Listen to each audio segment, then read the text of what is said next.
Buonasera, benvenuti alla TG Sicilia. Vediamo i titoli di questa edizione.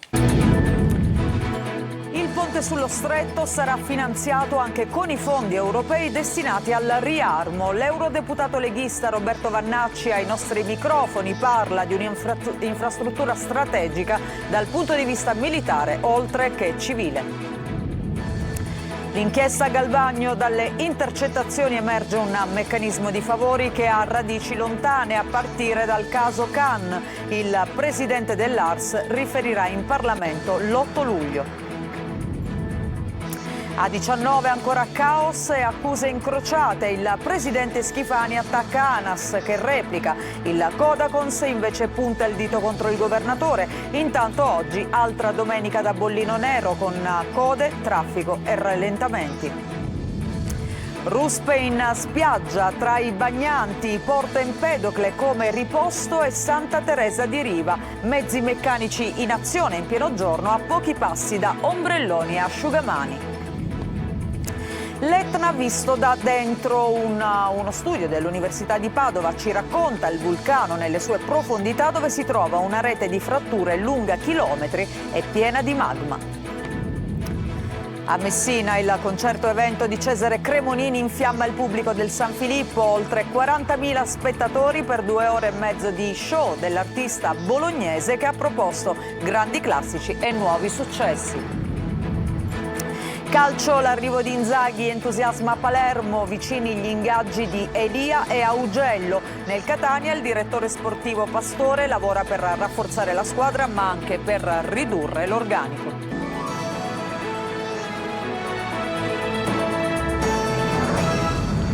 Bentrovati. In primo piano il ponte sullo Stretto perché con i soldi che l'Europa ha deciso di destinare al piano di riarmo potrà essere parzialmente finanziato anche il ponte sullo Stretto. Lo ha sostenuto il generale Vannacci, ospite in collegamento con la trasmissione Il Punto, ma lo sentiamo nel servizio di Manlio Viola. Il ponte sullo Stretto come infrastruttura strategica anche sul fronte militare per garantire la sicurezza dell'Europa da nord a sud. Il generale Roberto Vannacci, oggi eurodeputato, ospite in collegamento con Il Punto, ribadisce l'importanza dell'infrastruttura anche da un punto di vista militare oltre che civile.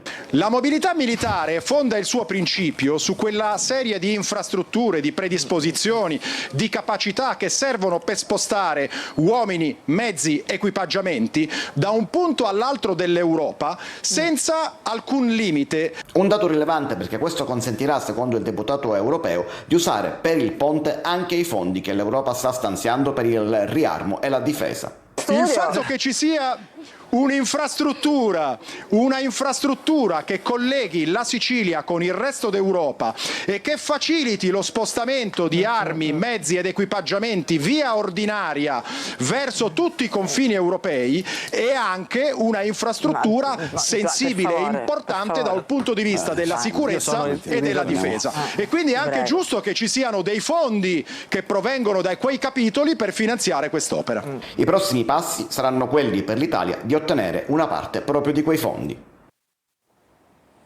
E adesso il caso Galvagno, contributi per eventi culturali a fondazioni ed enti in cambio di incarichi e consulenze per lo staff del presidente dell'ARS che riferirà all'Assemblea. Le intercettazioni sembrano svelare un meccanismo di favori che parte da un altro caso che fece scandalo, quello legato a Khan. Luca Ciliberti.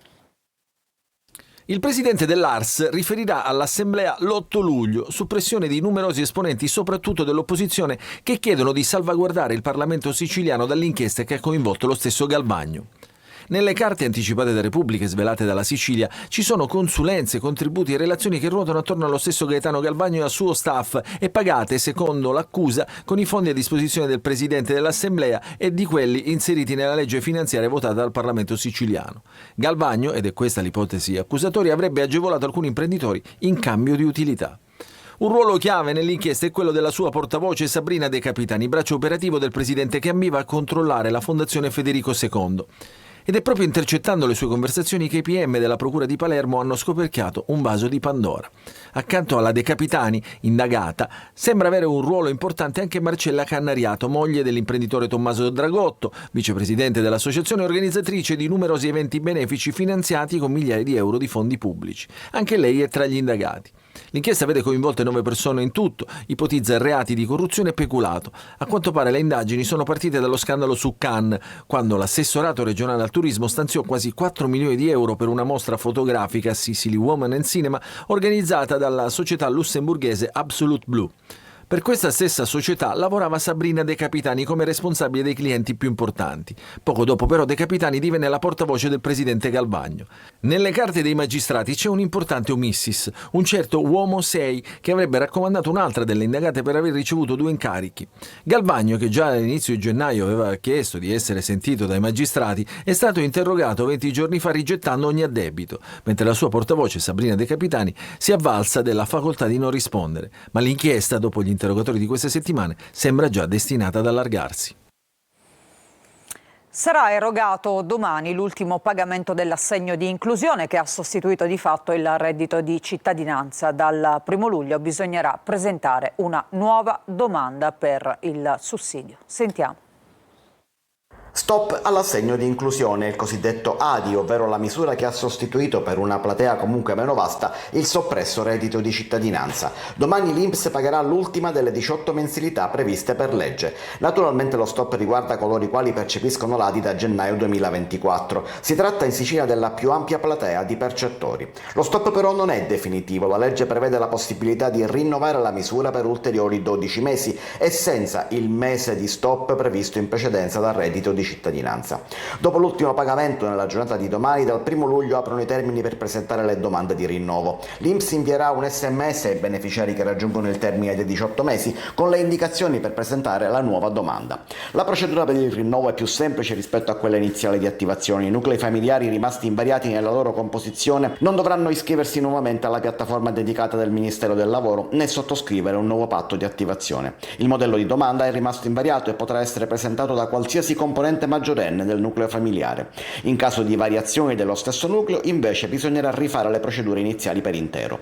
Come avvenuto 1 anno e mezzo fa, sono attese code ai CAF, agli sportelli INPS, negli uffici comunali dei servizi sociali e a tutti gli uffici abilitati per aiutare i percettori che non riescano a completare le procedure autonomamente online. Continua lo scontro tra il presidente della regione Renato Schifani e ANAS. Su che cosa? Sulla A19. Ieri il presidente della regione siciliana auspicava la rimozione dei vertici regionali dell'azienda. Da poco invece è arrivata la replica da parte di ANAS. In tutto questo però la situazione sulla Palermo-Catania non tende a migliorare, anzi. Marco Gullà. È ormai scontro aperto tra il governatore siciliano Renato Schifani e i vertici di ANAS e ancora l'A19 e i cantieri che rallentano la circolazione sia verso il capoluogo che su Catania ad accendere le due parti. Ieri Schifani aveva chiesto, tramite un comunicato, la rimozione dei vertici regionali dell'azienda nazionale autonoma delle strade statali. Da poco è invece arrivata la replica di ANAS. Tali dichiarazioni, si legge in una nota, come riportate dalla stampa, sono gravi e inaccettabili in quanto ledono l'immagine di ANAS, la professionalità della sua dirigenza e l'impegno di tutto il personale coinvolto nell'ampio programma di interventi di ammodernamento del sistema infrastrutturale stradale della Sicilia, già avviato e in corso di realizzazione. Botta e risposta. A puntare il dito contro Renato Schifani c'è anche il Codacons, che ha chiesto le dimissioni del governatore. La gestione del presidente commissario è ritenuta dal Codacons inadeguata a garantire risposte concrete e tempestive. È intollerabile che un'arteria fondamentale per la mobilità siciliana versi ancora in condizioni disastrose. E la situazione anche oggi è quella da bollino rosso per le tante famiglie in cammino sulla Palermo-Catania. Oltre 3 chilometri di coda nel tratto tra Bagheria e Casteldaccia, dove sono allestiti i cantieri. Le temperature elevate non fanno altro che appesantire ancora di più il rientro di tantissime famiglie. ANAS ha consigliato di valutare fasce orarie alternative e partenze scaglionate per il rientro dalle località balneari. E tutto questo accade in una domenica dominata da caldo e afa, e proprio Catania e Palermo sono due città da bollino rosso con temperature roventi, ma nella città etnea in tanti fronteggiano il sole a picco pur di godersi la domenica. È andata in giro per noi Adelaide Barbagallo. Il solleone, le temperature roventi, l'allerta della protezione civile con Catania e Palermo da bollino rosso non scoraggiano turisti e siciliani. Sul lungomare della città dell'elefante gli stacanovisti del fitness. Vado a mare ora, però sono uscito dalla palestra, quindi ho fatto un po' di tutto. È estate, si esce, no? Si va a mare e adesso sto andando a mare, anche con la bici. Quindi mobilità sostenibile, non inquiniamo e ci si diverte allo stesso tempo, ci si rilassa. In piazza Franco Battiato una gara nazionale di freestyle skate, ragazzini si cimentano dopo un anno di preparazione. Bici, corse, passeggiate veloci, il caldo non scoraggia. Non temete le temperature torride, dei 38-40 gradi che si prevedono? Li temiamo, ma per le passeggiate a lungomare sono sempre piacevoli. Dal lungomare alla spiaggia nera di San Giovanni Licuti il passo è breve, solarium o scogli, il tuffo in acqua qui è a costo zero. Qua in questo momento si respira benissimo e questo è il posto più bello di Catania. Per rinfrescarsi una granita rigorosamente classica. Pistacchio e mandorla. Anche leggere sotto l'ombrellone può essere una buona soluzione, poi il classico tuffo al mare. Il caldo comunque nei prossimi giorni non mollerà la presa. È prevista un'ulteriore pulsazione che farà aumentare le temperature fino a 38-40 gradi. Very good. Thanks a lot. Thanks a lot. And where are you from? Catania. Catania, bravo. Do you want to come with us? Yes. Come on. Sotto il sole, diriccione, così mi petto. E tanti, complice il grande caldo, scelgono di andare al mare. Nel prossimo servizio vi mostriamo delle immagini incredibili dove si vedono delle ruspe in spiaggia tra i bagnanti. È accaduto a Porto Empedocle nell'Agrigentino, ma la stessa scena è già stata vissuta da alcuni bagnanti in altre due località, a Riposto nel Catanese e a Santa Teresa di Riva nel Messinese. Mezzi meccanici in azione in pieno giorno, a pochi passi appunto da ombrelloni e asciugamani. Il servizio di Davide Sardo. Ruspe in azione tra gli ombrelloni e i bagnanti sotto il sole. È quanto accaduto a Porto Empedocle sulla spiaggia del Caos, dove in pieno giorno mezzi meccanici hanno operato sulla sabbia a pochi passi da chi era in costume. A segnalare l'accaduto è la situazione ambientalista Mare Amico, che denuncia un intervento anomalo e potenzialmente pericoloso. Nel video diffuso si vedono una ruspa e alcuni operai intenti a posare una condotta, probabilmente per il ripascimento dell'arenile. Ma a far discutere è soprattutto il momento scelto per i lavori. Secondo Mare Amico l'intervento è avvenuto in pieno periodo di balneazione, senza alcuna delimitazione dell'area o misure di sicurezza per i presenti. E casi simili si registrano anche altrove. A Riposto, nella spiaggetta dei Pompieri, è polemica per un intervento analogo. A documentarlo è un video pubblicato dalla consigliera di minoranza Mariella Di Guardo, che mostra mezzi all'opera tra i bagnanti. I lavori, seppur autorizzati, secondo la consigliera, si sarebbero dovuti svolgere con l'area interdetta e sgombra. Il filmato è stato consegnato ai carabinieri, che sono intervenuti per accertamenti disponendo lo sgombero della spiaggia. Scene simili anche a Santa Teresa di Riva, dove una ruspa ha attraversato l'arenile manovrando tra lettini e ombrelloni. Alcuni presenti hanno segnalato l'episodio, denunciando la mancanza di sicurezza. Cambiamo argomento. Un giovane medico nisseno tra i protagonisti del primo intervento di telechirurgia in Europa su un paziente affetto da tumore alla prostata che si trovava, pensate, a 20 km di distanza dall'equipe che lo stava operando. Il servizio di Rita Cinardi.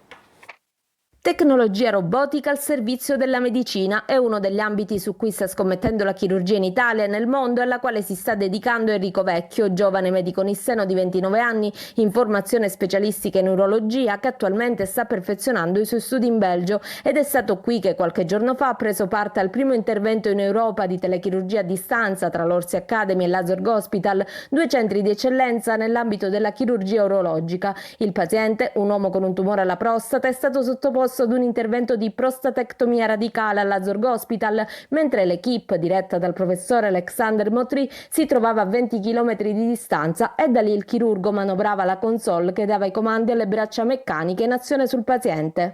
Con la chirurgia robotica abbiamo la possibilità di trattare i nostri pazienti con una tecnica estremamente mini-invasiva.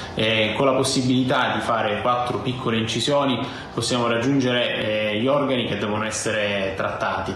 Nell'ambito urologico abbiamo le patologie della prostata, del rene, della vescica che possono essere trattate in maniera mini-invasiva. Con la possibilità di utilizzare la chirurgia robotica si aggiunge anche quella della telemedicina o telechirurgia. È un ambito nuovo, sperimentale, dove c'è la possibilità di operare i pazienti che sono anche a migliaia di chilometri di distanza da dove si trova il chirurgo. Cure a distanza dunque anche per chi non potrà permettersi di fare migliaia di chilometri per potersi sottoporre ad un intervento nei centri specializzati. Questo il principale obiettivo della telechirurgia, ormai vera e propria scommessa del futuro. L'Etna visto da dentro, uno studio dell'Università di Padova ci racconta il vulcano nelle sue profondità grazie a una sorta di TAC sismica che ha individuato il cuore nascosto formato da una rete di fratture lunga chilometri e piena naturalmente di magma. Orazio Longo.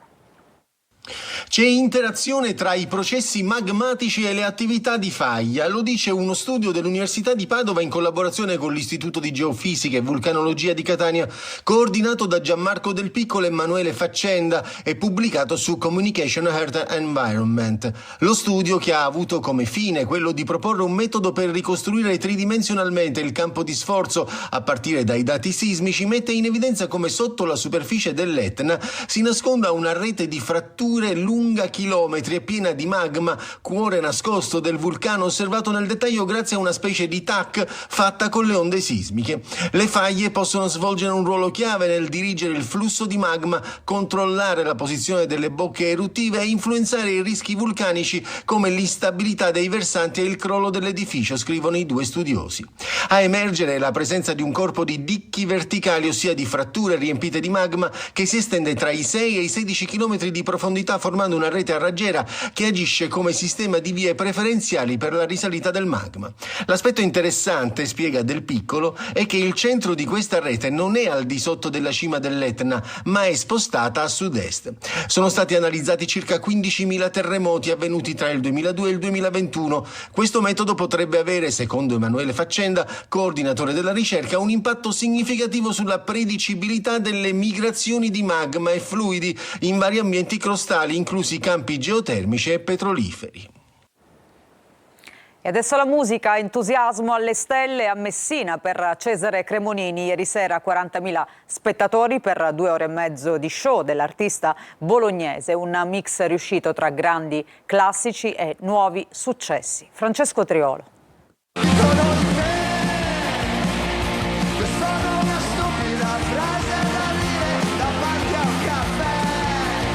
Da Capo d'Orlando, il primo live nel 2000, a Messina, un viaggio lungo 25 anni, quello di Cesare Cremonini attraverso le sue diverse anime, da quella rock a quella passionale, l'amore come filo conduttore, dai vecchi successi ai nuovi. Ieri sera, davanti ai 40.000 che hanno riempito Stadio Francoscoglio, il cantautore bolognese ha spogliato la sua anima tra paillette, giochi d'artificio, scintillini.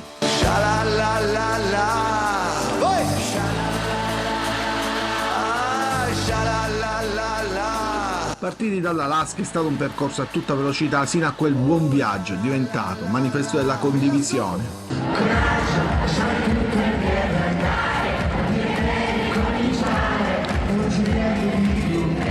Quindi la parte più introspettiva, al piano, vicina al pubblico. Capirai che il cielo è bello perché in fondo fa da te il tuo mondo pieno di paure e lacrime e piangerai, oh altro che 2 ore e mezzo di scaletta senza pause con i successi più noti che hanno trascinato i suoi fans: Mondo, Logico, Grey Goose.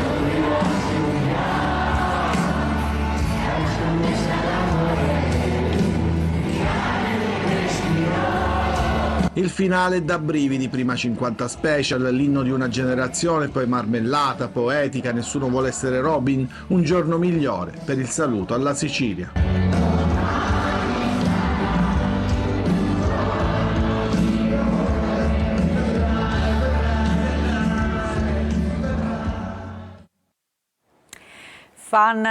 Lasciamo i fan di Cesare Cremonini, perché tra poco invece parleremo dei tifosi del Palermo che hanno l'entusiasmo alle stelle dopo l'arrivo di Inzaghi sulla panchina dei rosa, ma parleremo anche di calciomercato e di come si stanno muovendo le siciliane in Serie C. Vi aspetto tra poco dopo una breve pausa pubblicitaria.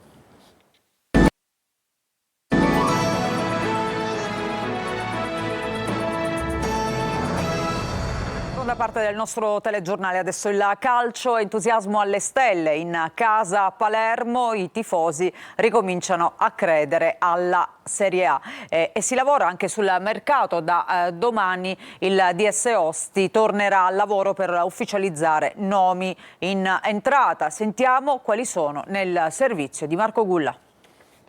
Dall'ufficialità dell'ingaggio di Pippo Inzaghi al bagno di folla per la presentazione del neo allenatore rosanero e infine lo svelamento delle nuove maglie davanti ai 50.000 del Foro Italico in occasione del concertone. Per il Palermo si conclude una settimana decisamente positiva che ha sancito la pace con i propri tifosi dopo le polemiche della scorsa stagione. Si riparte e da domani il direttore sportivo Carlo Osti tornerà al lavoro per definire diverse trattative in entrata già in fase avanzata. Innanzitutto Salvatore Elia dallo Spezia, il laterale ha detto sì ai rosanero. L'offerta del Palermo ammonta a 1,2 milioni, mentre i liguri ne richiedono 1,5 più bonus. Tale differenza potrebbe essere colmata all'inizio della settimana, quando Elia incontrerà i dirigenti dello Spezia per ribadire la sua volontà di trasferirsi a Palermo. Nei prossimi giorni è attesa anche la conclusione positiva per Augello e Palumbo. Per il primo svincolato l'accordo dovrebbe concretizzarsi rapidamente con un contratto biennale e opzione per il terzo anno. L'arrivo del fantasista proveniente dal Modena dovrebbe invece definirsi nei primi giorni dopo l'apertura del mercato. Anche in questo caso le parti sono sostanzialmente d'accordo su tutti gli aspetti, con un trasferimento previsto intorno a 1,5 milioni di euro più il cartellino di Saric valutato circa 1 milione.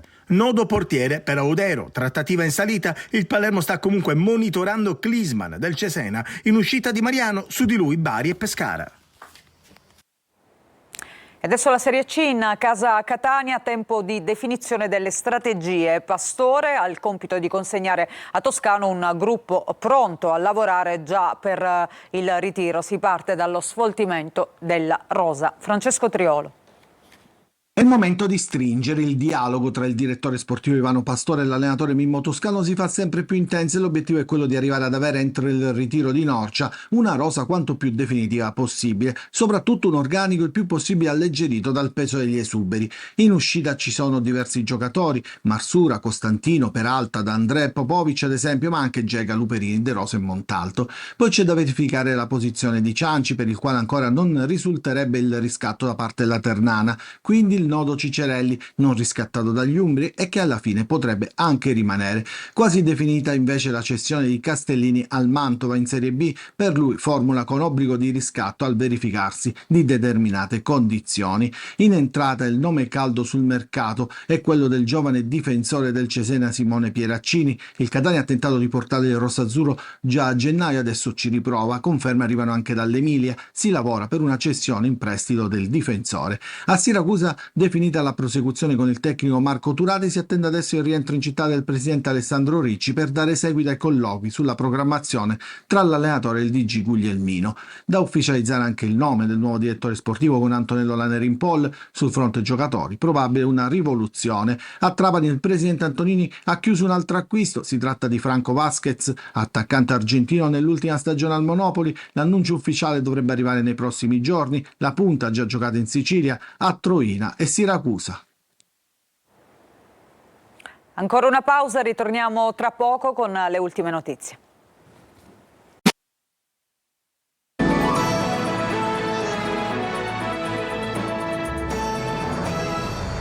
Ancora in studio non ci sono aggiornamenti, allora questa edizione del TG Sicilia termina qui. Grazie per essere stati con noi, vi auguro una buona serata e ancora una buona domenica.